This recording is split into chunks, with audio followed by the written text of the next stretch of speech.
The number of unemployed persons increased in the second quarter. Data from Stats SA shows the official rate of unemployment went up to 33.5% in the quarter.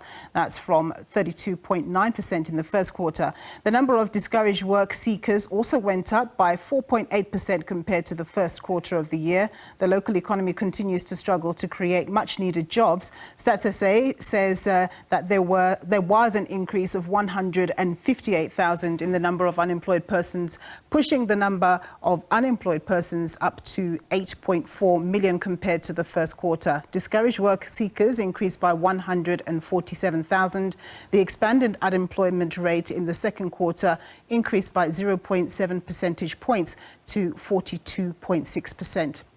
The increase in unemployment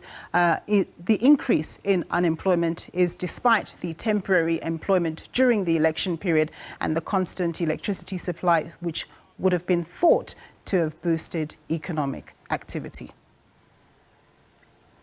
Well, for more on this, we now have Nicky Weimar. She's the chief economist at Nedbank, just to give us her insights on the numbers. Thanks very much, Nicky, for joining us. Just help us make sense of these numbers. One would have thought that with the past few months of no load shedding and, of course, the election time when people were being employed for the campaigns and so on, that we would have seen an increase. Your thoughts?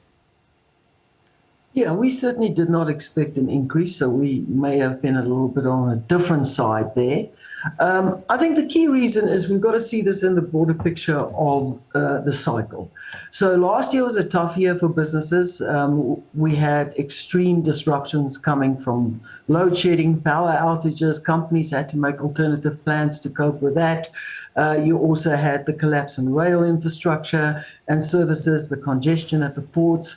All of these issues, these structural issues, they have the same effect on a company. They tend to reduce their output, they tend to raise their cost and squeeze their profitability.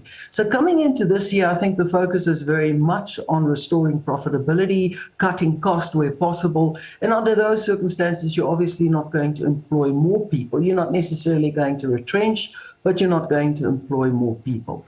On top of those structural issues, you also have a situation where really the cycle isn't favorable. We've had a couple of years of inflation. We've had interest rates going up since November 2021, and it's been a fairly vicious interest rate hike.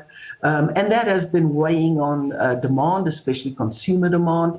So demand for private sector business is down.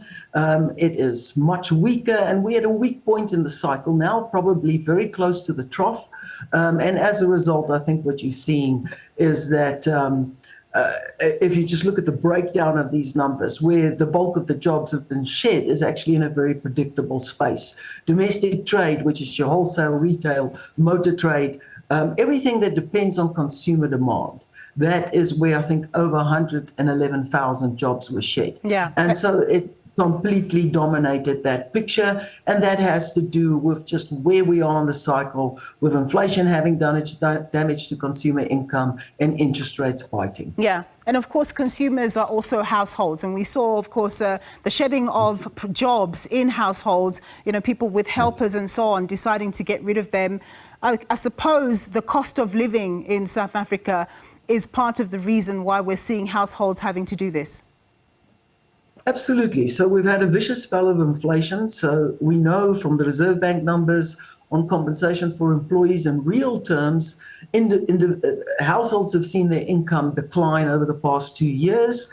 That on top of the fact that they've had to deal with higher interest rates, debt service cost alone, just servicing the interest on your debt, consumes about 9.2% of your income now. And we know at that level, consumers are pretty vulnerable. And I think that's what you're seeing coming through in demand. And then it feeds through to companies, and companies think to themselves, am I going to expand my labor force now when the cycle is very weak and when demand is actually quite soft? It's probably not wise to do it now.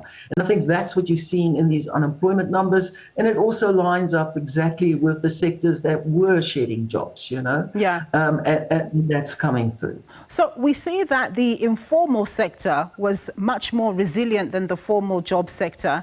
To what extent is there a relationship between the two? That is, when the formal sector is not doing so well, then the informal sector then also steps up. Oh, absolutely. I think you make a very valuable insight there and a very astute observation. So clearly, I mean, if people are losing jobs in the formal sector, that sort of necessity is the mother of invention, right? You have to cope and you have to survive. And that is, I think, when you see more activity coming through in the informal sector, because individuals have to find more creative ways of actually staying alive and getting some form of income so that they can support their families. Yeah. At the top of our conversation, you painted a picture of a tough economic time in 2023 and a situation where people had to now, or businesses had to now cut costs and kind of prime themselves for the next big wave of improvement in the economy. We're waiting for that desperately, of course. So do you think that the prospects are better going forward for our labour market, or the structural concerns that the likes of yourself and others have always highlighted continue to be a problem? Listen, we haven't solved our structural issues. Okay, so that's the first thing. We have certainly made progress, and I think it's been hard-fought progress. On the electricity front is where we've seen the most significant improvement. We know that it doesn't apply universally because there are also municipal infrastructure that is failing. So even though we may not have national load shedding, we still have power outages in certain municipalities. And so it's not universally a better picture, but just the fact that there isn't load shedding itself takes the pressure off the private sector to some extent. It's this additional disruption they don't have to worry about anymore. And that in itself should create a bit of breathing space, a bit of wiggle room so that the economy can start to fare a little bit better. So I think that is encouraging. We're slowly making progress in terms of, but this is very slow in terms of, dealing with the rail issues, dealing with the port issues. So at least we're moving in the right direction, which should unlock faster growth, probably over the next 6 months or so. Yeah. Then as far as the cycle's concerned, we are of the view that inflation is coming down. It's going to go towards the SABC 4.5% target, probably going to hit it in the final quarter of this year. And we therefore do think the Reserve Bank's in a position to start cutting interest rates in September, which is their next meeting. So that's where we see a 25 basis point cut in interest rates, followed by another one in November. And if that materializes, I think the pressure on consumers, which remember is over 60% of GDP, that will start to ease as well. So we're in a tight spot, but we do think the end is close.